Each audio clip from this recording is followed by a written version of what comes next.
Pai, somos teu povo, somos tua igreja. E eu quero clamar, Deus, que o Senhor veja com bons olhos o clamor do teu povo nesse lugar. Nós cremos, Pai, que o Senhor não sara apenas pessoas, mas o Senhor cura lugares. E por isso queremos pedir que o Senhor, Deus, use o teu povo, a tua igreja nesses dias, para abençoar os nossos irmãos que estão sofrendo na cidade de Rio Bonito, Pai. Eu quero clamar que o teu rio chegue nessa cidade, rio que traz vida, como a Bíblia nos ensina em Ezequiel, aonde o teu rio chega, a vida, Pai.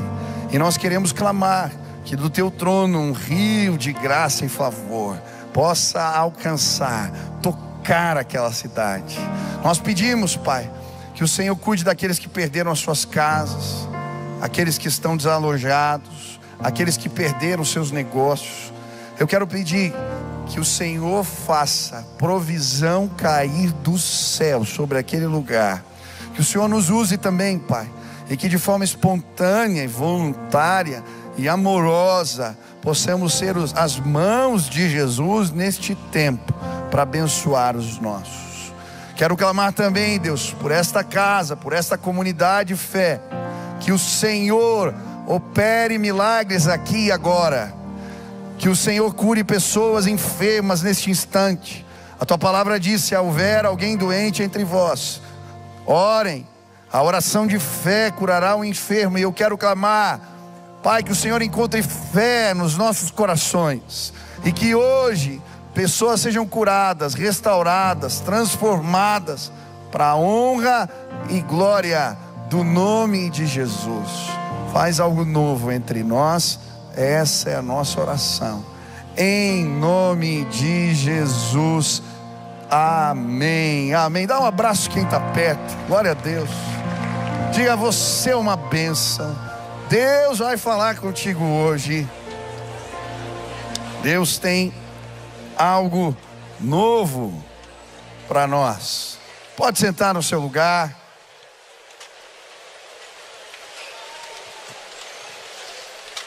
Eu creio que Deus tem vinho novo para a sua vida. Eu creio que Deus tem vinho novo para a sua casa. Eu creio que Deus tem vinho novo para esta igreja. Eu creio que Deus quer fazer coisas novas entre nós.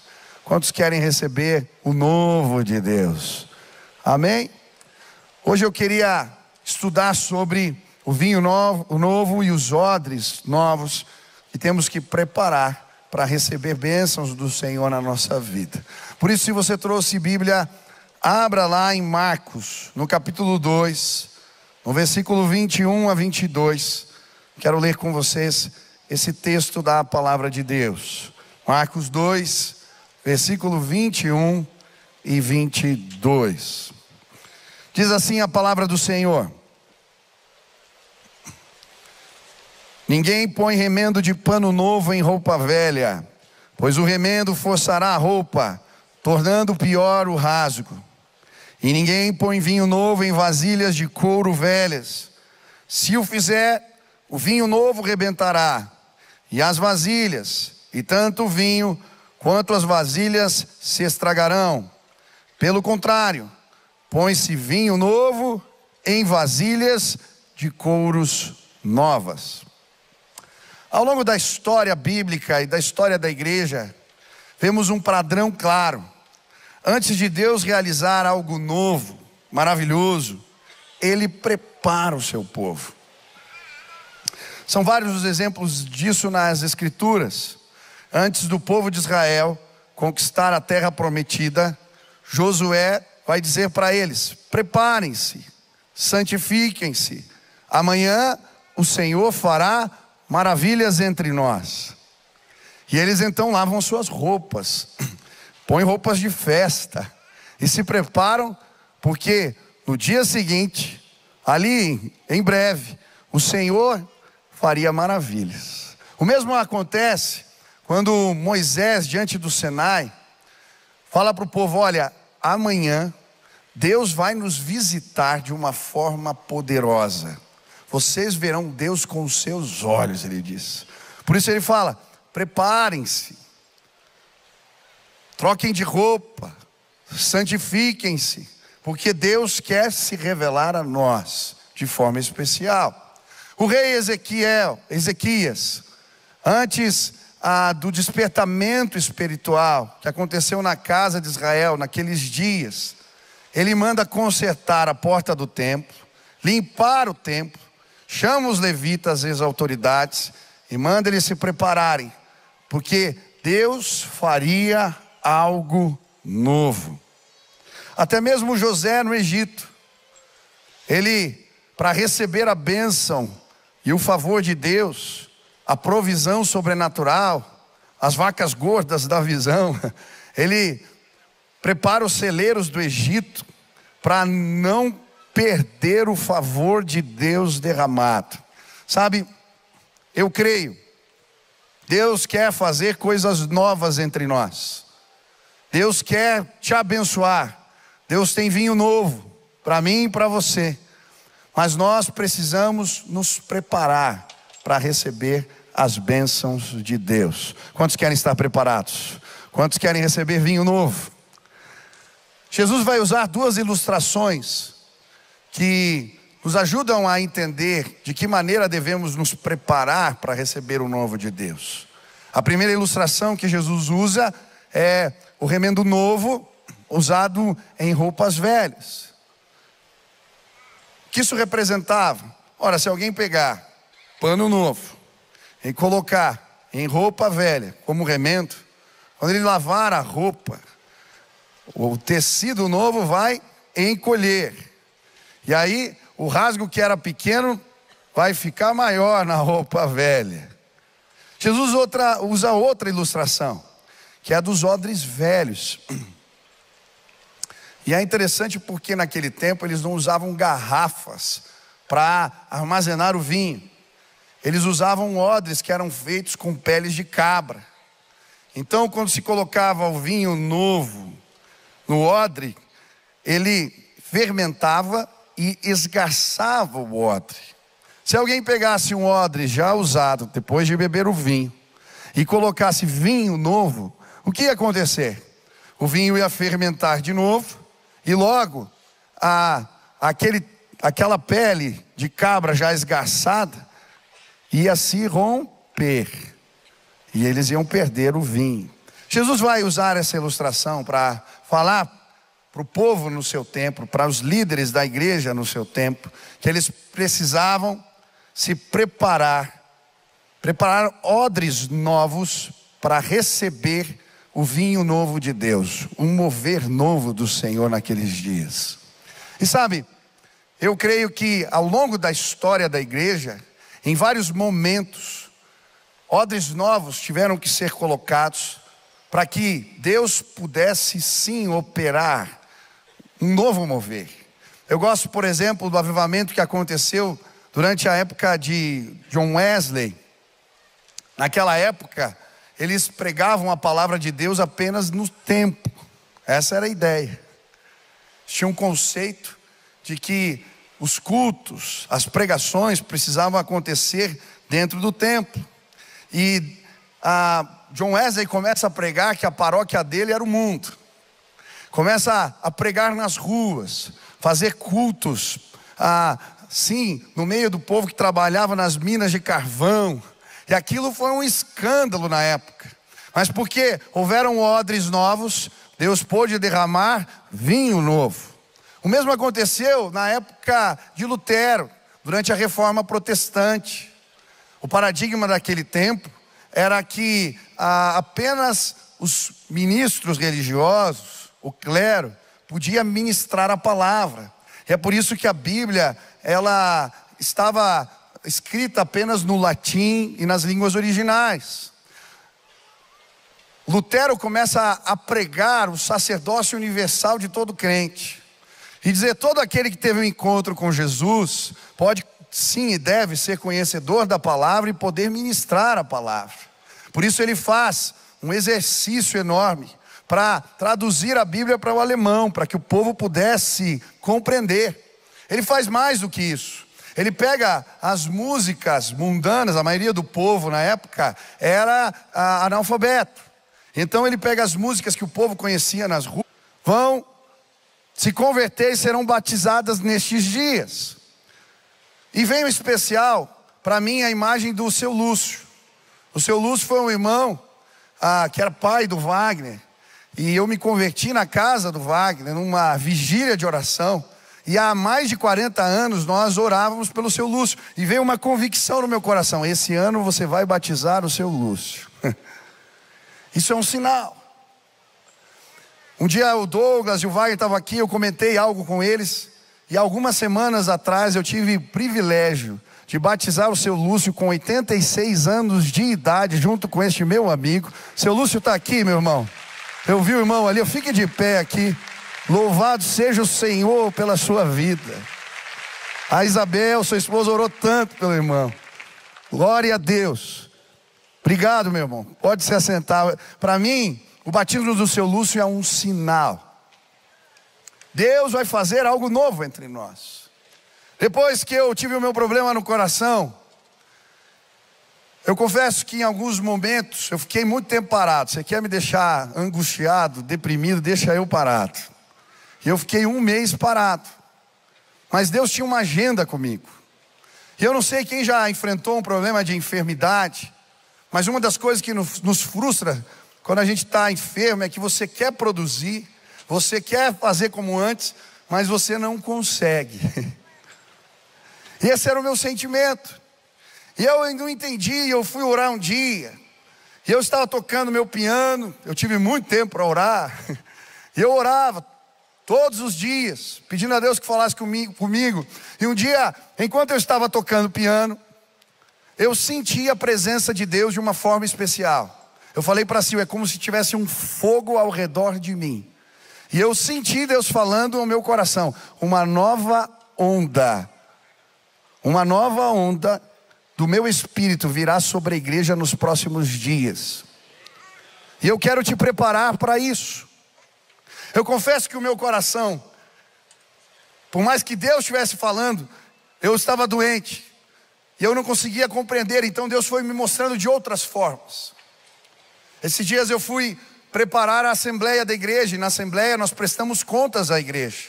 E eu fui preparar os números da igreja. E à medida que eu estava preparando um relatório, o Espírito Santo falou: você não percebeu? Algo já começou a acontecer. Em 3 anos, nós vamos receber nessa igreja 9.000 membros novos pela graça do Senhor Jesus. Nós tínhamos 500 e poucas células. Estamos chegando a mais de 1.300 células esse ano. Estamos abrindo campos novos, porque Deus começou algo. Mas sabe, os números são apenas uma fotografia. O que mais me impactou foi a assembleia. Vim para a assembleia bimestral. Estavam chegando na igreja cerca de 600 pessoas novas. Os diáconos, quando eu vim, eu não sei quem é mais antigo e já participou de assembleias de igreja. Tem algumas assembleias que não são muito espirituais, eu diria assim. O que você vê é briga, confusão, mas não aqui nesta casa. Louvado seja o nome do Senhor Jesus por isso. Sabe o que eu vi? Eu me emocionei, porque eu cheguei para a reunião e não foi na capela como sempre fazemos, foi no centro de formação. As mesas completamente abarrotadas, cada diácono, pastor numa mesa, cuidando dos novos, um café maravilhoso sendo servido. E então eu abri para ouvir os testemunhos dos que estavam chegando. Não foi combinado, mas aí levanta um adolescente e fala assim: eu tinha perdido meu pai, eu estava deprimido, estava bravo com tudo, com todos, bravo com Deus. E o meu vizinho bateu na porta da minha casa e disse que Deus queria se revelar para mim nesse tempo. E ele me trouxe na igreja e eu tive um encontro com Jesus no culto dos adolescentes. Eu me batizei e agora quero fazer parte dessa igreja. Depois levantou a mão uma senhora. Ela disse que estava no hospital. Ela teve uma gravidez de trigêmeos. Durante a gravidez, seu marido descobre que tem um câncer. Foi internado no hospital. Ela tem uma gravidez prematura. E 2 dos seus filhos morrem. Fica uma. que estava no hospital, ela doente no hospital, e ela então vê um dos nossos cultos e manda no site um pedido de oração. Algum irmão da igreja vê o pedido de oração, responde ela, pega o contato dela, começa a orar por ela, discipula ela, e nós tivemos o privilégio de batizar essa irmã e receber toda a família dela na igreja. E à medida que eu ia ouvindo os testemunhos, eu comecei a acreditar, algo novo de Deus já começou entre nós. Deus tem vinho novo, Deus tem coisas maiores. Mas sabe, para vivermos tudo que Deus tem para nós, precisamos preparar os odres. Eu não quero perder nada. Eu quero vinho novo de Deus. Quantos querem vinho novo de Deus aqui? Levantem as suas mãos. Levante as duas mãos para o céu agora. Fale assim: Deus, eu abro o meu coração. Eu quero preparar os odres. Eu quero receber tudo que o Senhor tem para a minha vida. Eu quero o novo de Deus para mim. Amém? Você pode aplaudir ao Senhor.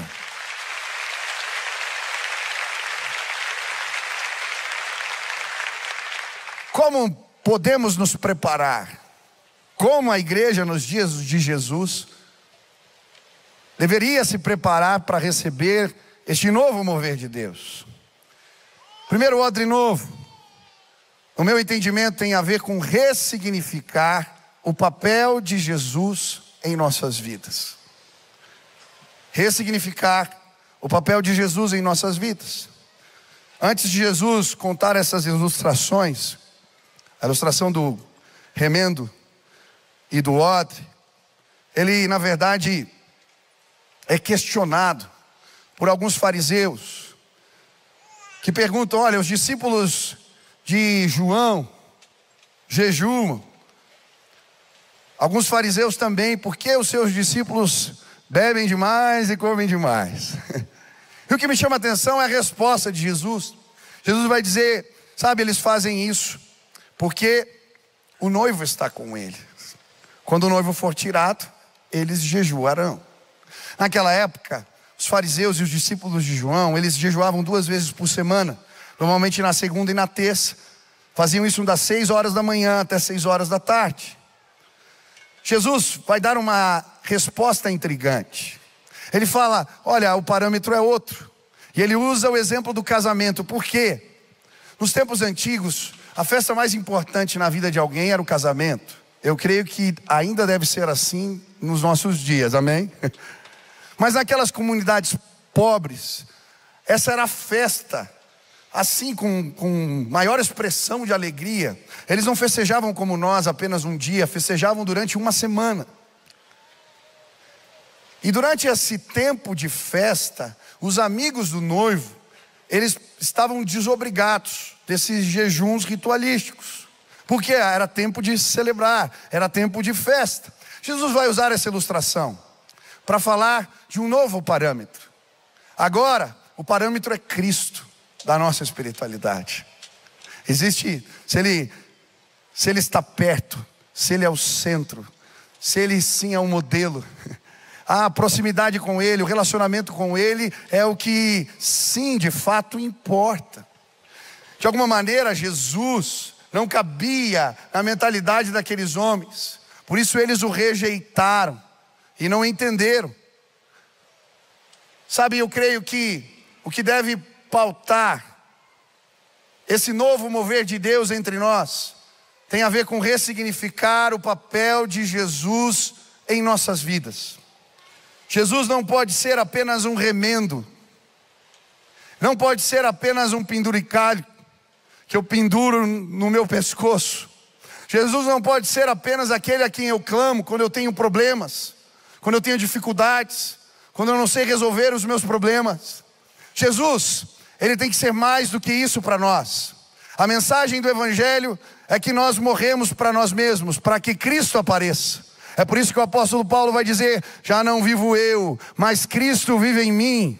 E a vida que agora vivo, vivo pela fé. Aleluia.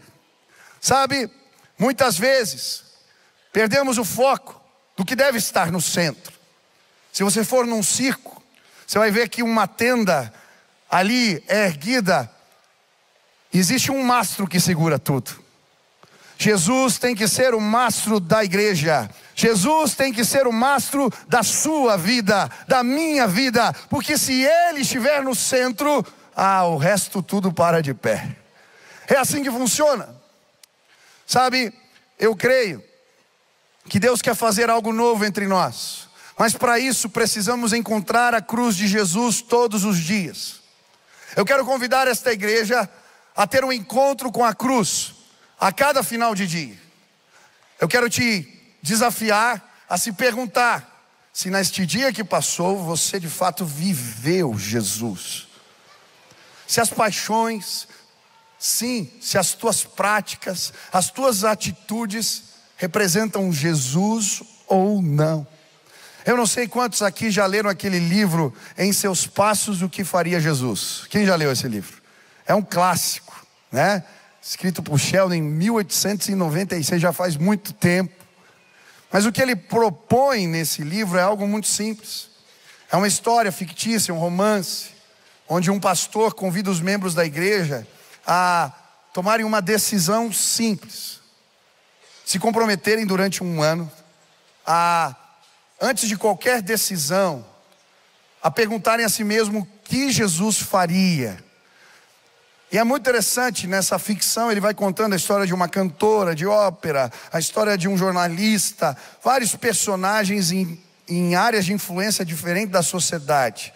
Mas à medida que eles estabelecem Jesus como parâmetro, uma transformação social, uma transformação começa a acontecer em torno deles. Ei, em nome de Jesus, eu creio, na tua casa Jesus vai ser o mastro que segura tudo. No ministério que você lidera, Jesus vai ser o mastro que sustenta tudo. Na célula que você participa, Jesus vai ser o mastro que sustenta tudo. Nas minhas e nas suas decisões, Jesus vai ser o centro. Se Jesus for o centro desta igreja, vinho novo será derramado sobre nós. Quantos querem colocar Jesus no centro? Quantos querem sim viver a vida dele? Quantos querem morrer para si mesmo? Hoje eu quero te desafiar a ter um encontro com a cruz de Jesus todos os dias, a levantá-la na sua casa, entre os seus, a morrer para si mesmo, para que a glória de Jesus seja revelada entre nós. Quantos desejam fazer isso? Ressignifique o seu relacionamento com Jesus. Segundo ordem que precisamos preparar, se queremos viver o novo de Deus, receber o vinho novo do Senhor, uma nova disposição de fé. Uma nova disposição de fé. Sabe, os líderes religiosos daquele tempo não experimentaram o vinho novo de Deus porque eles não conseguiram crer. A mensagem de Jesus desafiava suas tradições, desafiava o modus operandi daquele tempo, desafiava os seus ritos. E por isso, apesar dos sinais, eles não tiveram fé. E é muito interessante porque Jesus não traz apenas palavra, filosofia, ideias. Jesus, ele fala de um novo mover de Deus, só que ele sinaliza isso. Se você ler o texto que acabamos de ler no capítulo 2 de Marcos, e ler o capítulo todo, você vai ver que a história que acontece na sequência é a ressurreição da filha de Jairo. Quem era Jairo? Jairo, ele era o líder da sinagoga, um líder religioso. A sua filha havia morrido. Sabe, existem milagres na Bíblia que eles são didáticos. Este é um deles. Jesus não estava apenas falando que um mover, um novo despertar aconteceria na igreja. Ele vai na casa de Jairo, ora pela sua filha e ela se levanta, ela se desperta. Jesus não apenas disse, ele mostrou, ele sinalizou o que faria e o seu poder, mas mesmo assim eles não creram e por isso não experimentaram o novo de Deus. Sabe, se queremos experimentar vinho novo, precisamos preparar os odres da fé. Antes de grandes movimentos de Deus na história, houveram homens e mulheres que se levantaram para preparar os odres. Antes do derramamento do Espírito em Pentecostes, Jesus disse aos discípulos: esperem em Jerusalém, porque eles creram e esperaram. Com os odres da fé preparados, eles receberam a unção do Espírito. Da mesma maneira, antes de Deus começar a história de um povo, através de Abraão, Ele, sim, faz Abraão se mover por fé. Abraão, sai da tua terra, do meio da tua parentela, para o lugar que te mostrarei. Em ti serão benditas todas as famílias da terra. Porque Abraão creu, Deus começou algo novo. Da mesma forma Eliseu, eu acho tão linda a história de Eliseu, quando ele sobe a montanha, e depois de 3 anos e meio sem chover, ele declara que Deus vai fazer chover. E eu acho bonito porque, quando ele está conversando com o rei, ele diz: eu já posso ouvir o som da chuva. Mas a Bíblia fala que quando ele sobe a montanha, ele manda o seu servo procurar um sinal no céu de que haveria chuva. E ele não encontra nada no primeiro momento. Depois de muita intercessão é que ele vê uma nuvenzinha escura do tamanho de um punho de um homem. Agora, por que Eliseu disse no pé da montanha: eu já posso ouvir o som da chuva? Porque ele se movia por fé. Foi o mesmo que fez ele dizer aos reis de Israel e de Judá, antes de uma batalha, onde eles estavam morrendo de sede, os soldados, no meio do deserto. Ele manda chamar então um tangedor, e ele fala: Deus vai fazer brotar água no chão. Mandem os soldados cavarem as valas. E porque eles cavam as valas, no dia seguinte, cada vala estava cheia de água. Sabe, se queremos participar do mover de Deus, precisamos crer nos sinais, precisamos crer na palavra, precisamos de uma disposição nova de fé. Se prepararmos os odres da fé, experimentaremos o vinho novo de Deus. Hoje o que eu vim fazer nessa casa?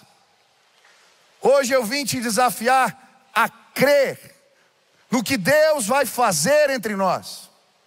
Hoje eu vim te desafiar a declarar que cada líder de célula se levante nessa igreja, que cada líder de ministério nessa igreja, se levante nessa igreja, que cada pastor se levante nessa igreja e pregue: Deus vai fazer algo novo entre nós. Olhe para mim, eu tenho certeza, um novo mover já começou neste lugar. Preguem e espalhem a notícia: Deus vai fazer algo novo entre nós.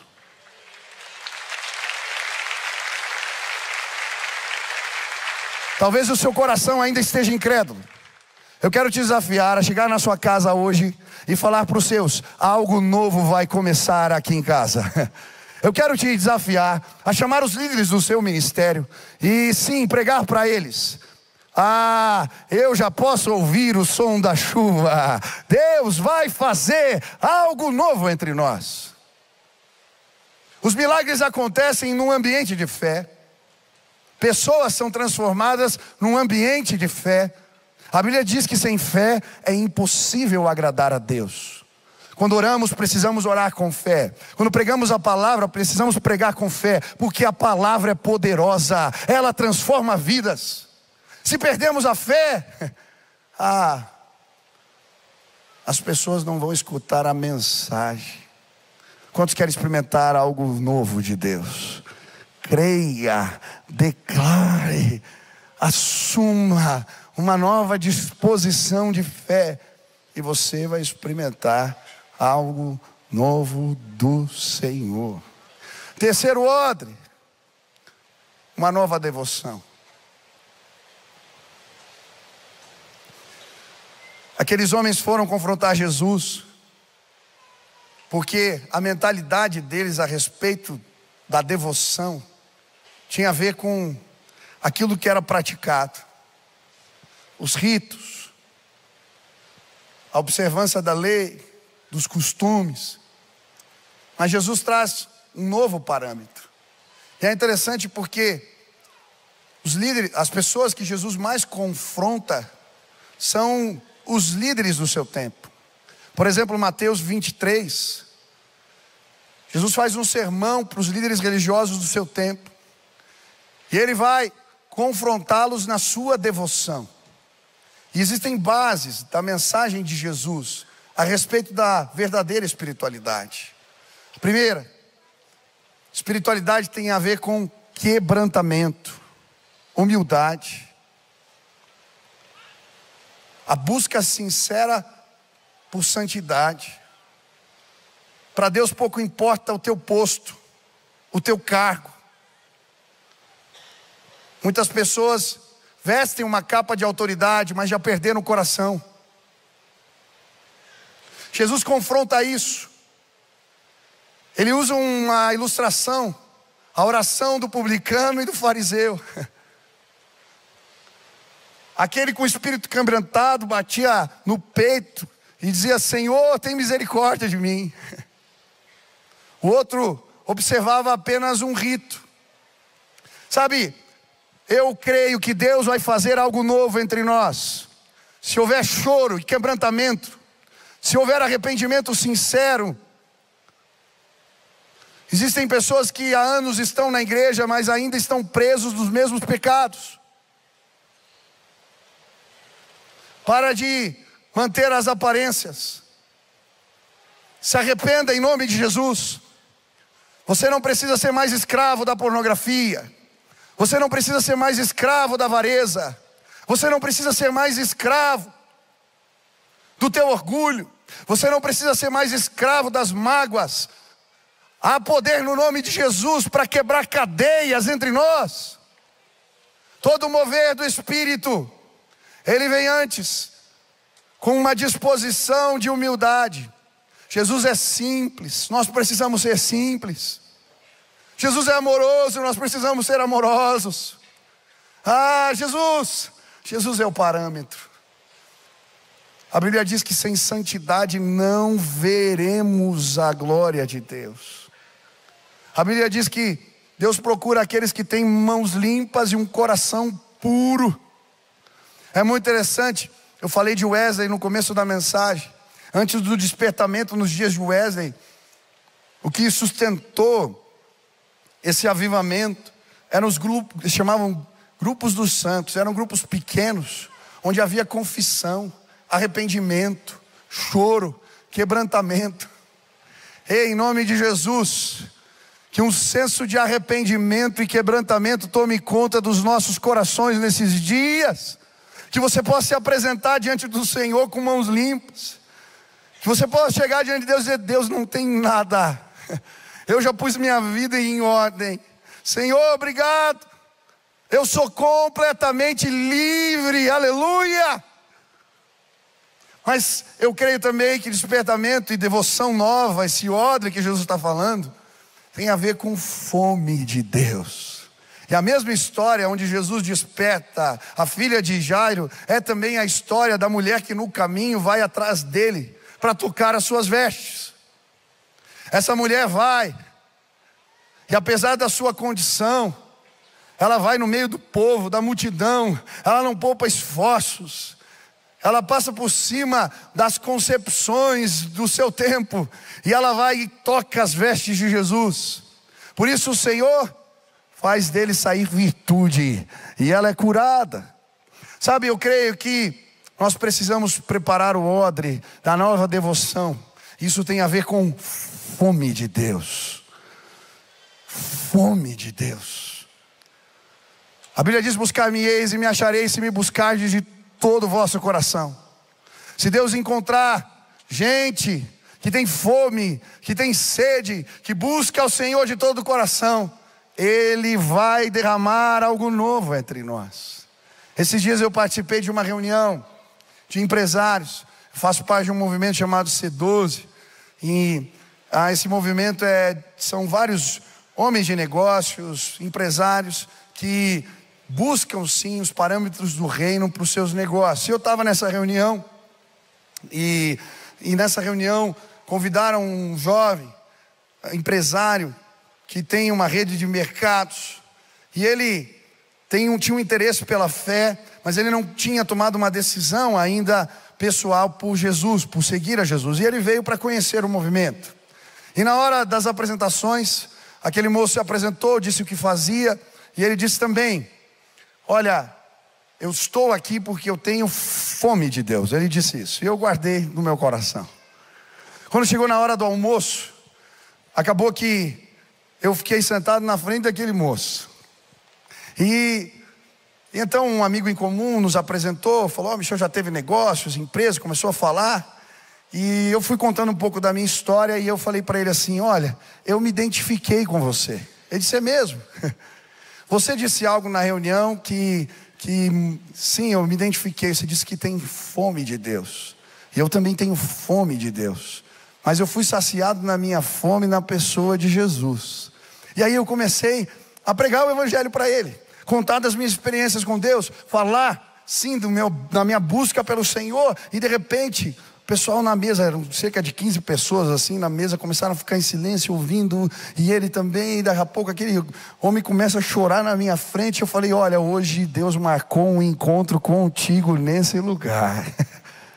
Hoje, se você quiser, você vai encontrar Jesus. E ele disse: eu quero, chorando. Então nós paramos o almoço no meio do restaurante, pusemos a mão na cabeça dele, e aquele jovem empresário entregou sua vida para Jesus.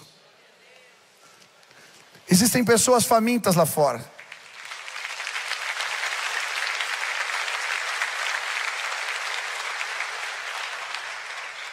Elas vestem roupas que nos escandalizam. Elas pregam contra as coisas que nós não entendemos. Essas pessoas, na verdade, elas estão famintas.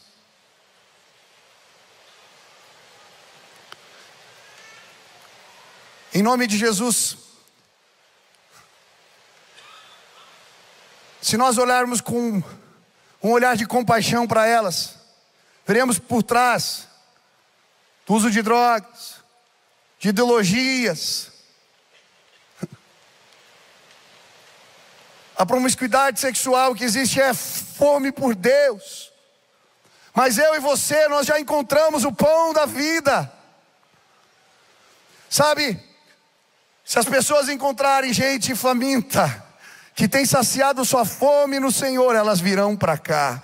Ei, eu creio, isso vai acontecer. Ah, como eu gostaria que Deus encontrasse entre nós pessoas famintas. Eu vivi algumas experiências com Deus muito interessantes ao longo desses anos de ministério. Primeiro eu liderei o ministério dos adolescentes aqui na igreja. E eu lembro que em determinado momento no ministério o Espírito Santo falou ao meu coração que algo novo iria acontecer no meio dos adolescentes. E sabe, veio uma convicção grande no meu coração, e eu falei: Deus, eu quero o que o Senhor tem para a minha vida. E então eu tomei uma decisão. Eu vinha de madrugada aqui, quando a igreja fechava, eu ia lá para a capela, onde era o culto dos adolescentes na época, e eu ficava orando. Começava lá no primeiro banco e eu orando: Deus, manda os jovens, manda os jovens, manda os jovens, banco por banco. Quando chegava no final, ia lá na sala de som e orava também. Eu lembro que os vigias da igreja começaram a ver aquele movimento, falaram: o que você vem fazer aqui? Eu falei: eu vim orar. Vocês querem que eu ore por vocês? Também quero. E eu discipulei os 2 vigias da igreja. Foi uma vez. Passado alguns meses, eu lembro que eu cheguei no culto, e um dia estava tão cheio, tivemos que colocar cadeiras no corredor. Daqui a pouco eu vi os jovens sentando assim. A gente tem a janela da capela, sentado na janela de pedra ali que tem, na base de pedra da janela. Tivemos que mudar o culto para o ginásio. Passou um tempo, Deus falou: eu vou fazer de novo. Então já era casado, comecei a vir com a Sil de madrugada aqui no ginásio orar. Nós orávamos, pedindo: Deus, manda os jovens, manda os jovens, manda os jovens. Um dia alguém contou para alguém que nós fazíamos isso, e apareceu algum grupo de jovens lá para orar, e daqui a pouco aquele movimento foi aumentando. Um dia eu cheguei aqui de noite, de madrugada, e estava cheio de jovens orando na madrugada. Eu lembro de vir um culto algumas semanas depois, E tinha tanta gente aqui. Tivemos que colocar cadeira para o lado de fora do ginásio e viemos para o templo. Porque havia fome de Deus neste lugar. Eu creio, vai acontecer de novo. Deus está levantando uma igreja faminta. Nós vamos perseguir a presença de Deus. Quero convocar os pastores, os diáconos, para virmos orar cedo de manhã e buscarmos ao Senhor em vários turnos de oração. Quero convocar os líderes de célula para orarmos. Deus tem vinho novo. Deus quer fazer algo novo. Se buscarmos ao Senhor de todo o coração, encontraremos em nome de Jesus. Eu quero ano que vem fazer um jejum com a igreja toda. Nós vamos fazer vigílias em várias estações do ano. Porque Deus quer fazer algo novo entre nós. Quantos querem participar disso? Levante suas mãos assim, fale: Deus, eu quero ser um vaso usado para fins especiais. Que o Senhor encontre fome no meu coração pela tua presença. Por fim, último odre, vou terminar. Já pode subir o louvor aqui. O odre das estruturas. Novas estruturas. A ilustração de Jesus fala por si só. Para experimentarem o novo de Deus, eles precisavam de novas estruturas, novos odres. Mas que estruturas são essas? Se você olhar para a história da igreja primitiva, você vai ver que Deus promoveu mudanças estruturais significativas. Antes eles se reuniam nas sinagogas e no templo. Na igreja primitiva passaram a se reunir nas casas. Antes o culto era no sábado. Depois da ressurreição de Jesus, o culto foi para o domingo. Era uma celebração do novo.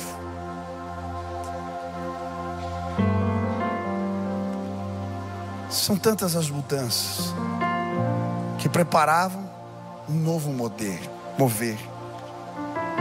Novos símbolos. A ceia do Senhor e o batismo. A igreja estava sendo preparada para o novo. A pregação para os gentios. Antes a igreja era voltada para dentro. Deus visita Pedro no terraço do templo. Ele vai pregar para Cornélio. O evangelho chega para todos agora. Novas estruturas. Sabe, eu creio que se você quer viver o novo de Deus na sua vida, você tem que preparar novas estruturas. Tem gente que quer viver o novo de Deus, mas tem a mesma agenda. Tem gente que quer viver o novo de Deus, mas não abre espaço, não abre mão de nada. Como é que você vai introduzir uma nova dinâmica de vida se você não abrir espaço? Tem gente que para viver o novo de Deus vai ter que abandonar trabalhos, posições. Porque quando o mover vem, ele abala as nossas estruturas. Talvez você esteja com medo porque Deus está abalando as suas. Ele pega um e coloca aqui, ele pega outro e coloca aqui. Ele mexe com tudo. Mas o Espírito sopra onde quer. Aleluia. Nós seguimos o vento e as coisas acontecem. Deus quer fazer algo novo entre nós. Mas nós não podemos ter medo das mudanças. Que mudanças? Odres novos. Por exemplo, tivemos que abrir um culto recentemente. Sei que mexe em toda a estrutura de voluntariado, dos pastores, tantas coisas. Por que fizemos isso? Olhe para o lado. Está vendo que existem algumas cadeiras vazias? Era exatamente esse o objetivo. Um pouco antes de fazermos essa mudança, várias vezes eu tive que pedir para os pastores subirem aqui na frente, porque não havia lugar. Se nós não mexêssemos na estrutura, íamos impedir o crescimento do Senhor. Hoje 1.500 pessoas estão cultuando às 5 horas da tarde, e olhe para o lado, vai crescer de novo. Essa cadeira vazia tem nome, você vai trazer alguém para cá. E se tiver que abrir o quarto, o quinto, o sexto, o sétimo, o oitavo culto, eu quero tudo que Deus tem para nós. Nós vamos ter que mexer nas nossas estruturas para viver o novo de Deus.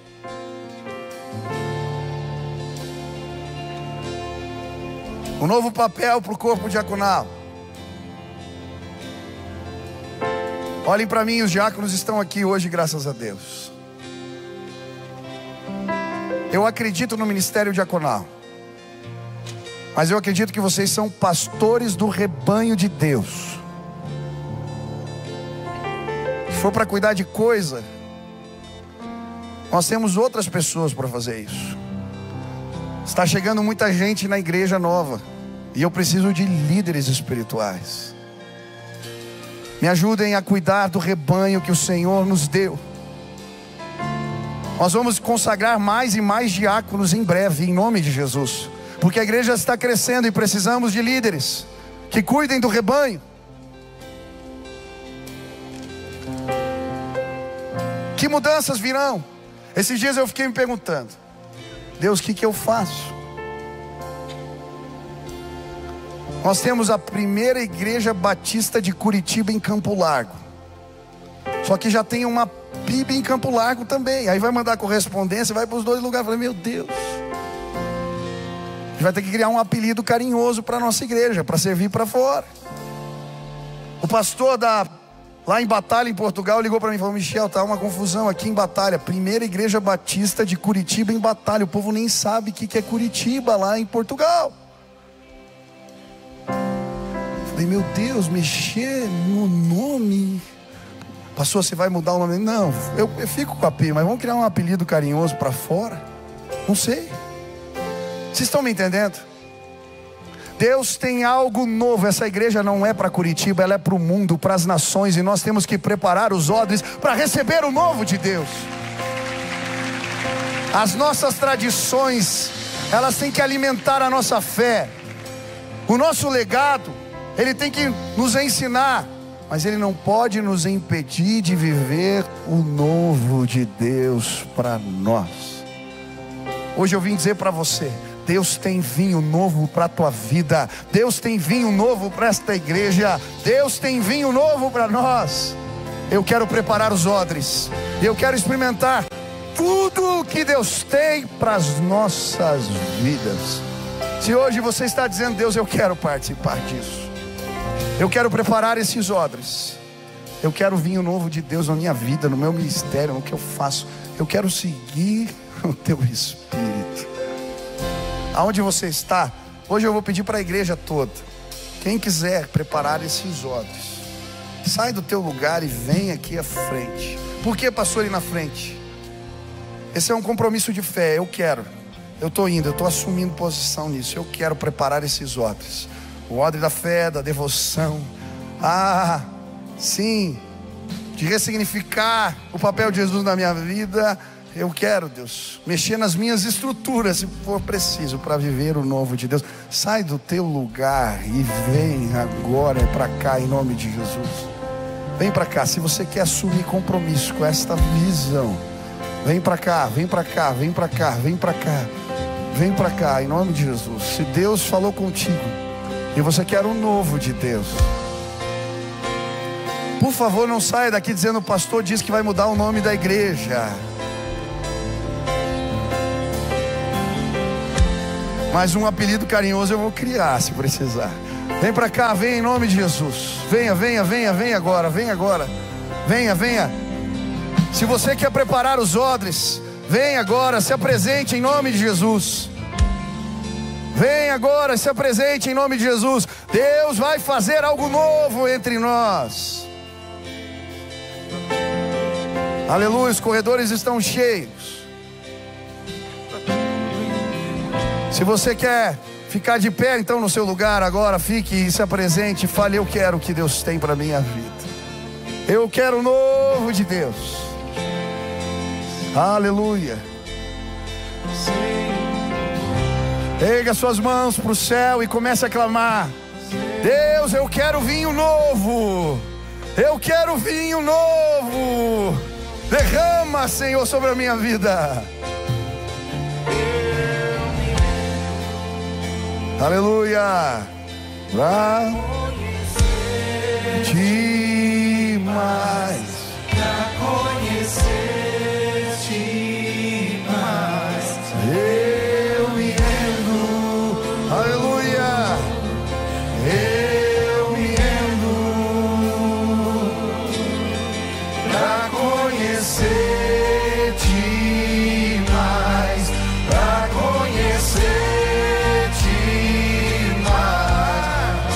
Vendo-te. Sopra neste lugar, Senhor. Sopra em meu viver. Faz teu querer, faz teu querer em mim. Como vendaval sobrenatural. Faz teu querer, faz teu querer em mim.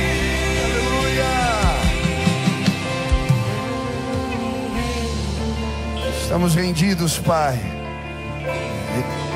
Aleluia. Pai querido, eu quero clamar agora em nome de Jesus, que a Tua presença nos visite de forma maravilhosa, Pai. Nós somos pecadores e falhos e carecemos da Tua graça.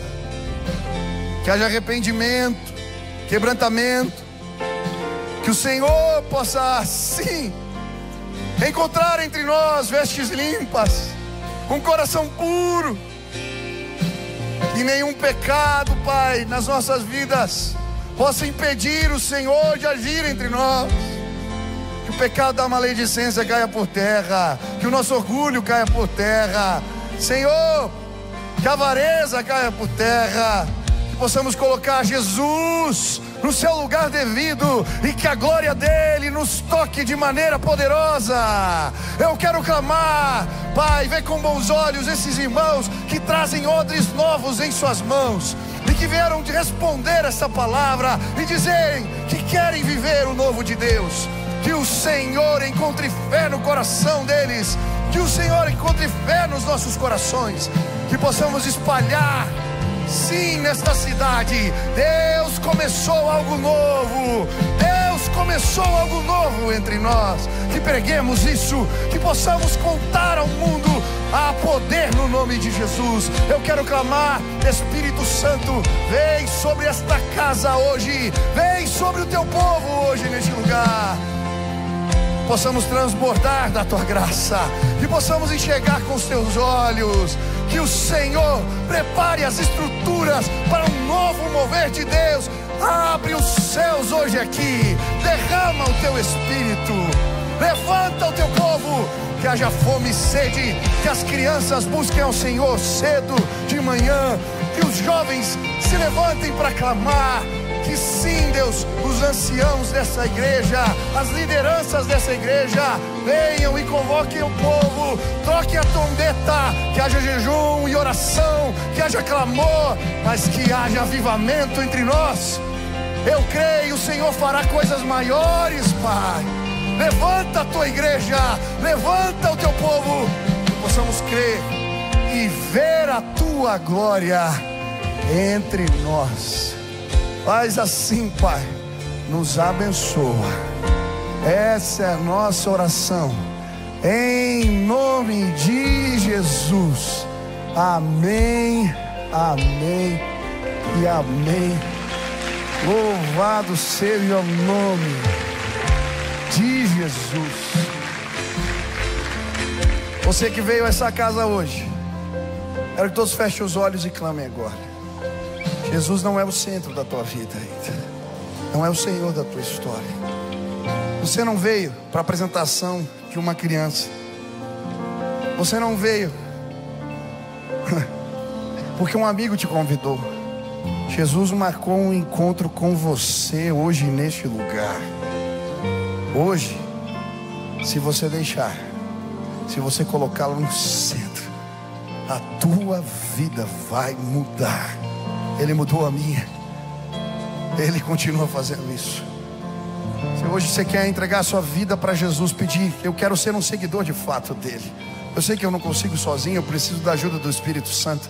Ele vai ser derramado sobre a sua vida. Se hoje você quer dizer: eu quero seguir Jesus, quero buscar viver como ele viveu, aonde você está, levante sua mão bem alta, eu quero orar por você. Tem alguém aqui assim? Deus te abençoe, Deus te abençoe. Levante a mão bem alta. Deus te abençoe, Deus te abençoe, Deus te abençoe, Deus te abençoe, Deus te abençoe. Tem uma multidão lá atrás, aqui no meio, aleluia. Vamos orar. Pessoas vão nascer de novo agora. Feche seus olhos. Senhor Jesus, repete assim comigo: Senhor Jesus, eu entendo que sou pecador, mas hoje eu me arrependo. Eu quero seguir os seus passos, mas eu preciso da tua ajuda. Espírito Santo, vem morar em mim. Faz isso, Pai. Que o teu amor, que a tua presença, que a tua graça me acompanhe sempre, em nome de Jesus. Você que tomou essa decisão hoje, você que tem frequentado a igreja já há um tempo, mas ainda não tomou a decisão de se tornar membro aqui, no final do culto os pastores vão estar aqui à frente. Venham aqui, nós queremos conversar com você, queremos te explicar como fazer isso. Você é bem-vindo nesta casa. Amém? Quem foi abençoado hoje aqui? Você pode aplaudir a Jesus. Aleluia. Vamos orar para encerrar o culto. Não saia ainda, espera só essa oração breve. Senhor Jesus, obrigado por esse culto. Obrigado pela tua presença revelada. Que a palavra que ouvimos hoje frutifique em nossas vidas. E que o amor de Deus, o nosso Pai, a graça de nosso Senhor Jesus Cristo e as consolações do teu Espírito repousem sobre nós. É no nome de Jesus que oramos. Amém. Deus abençoe sua vida. Um ótimo domingo para você. Que Deus abençoe muito, muito, muito.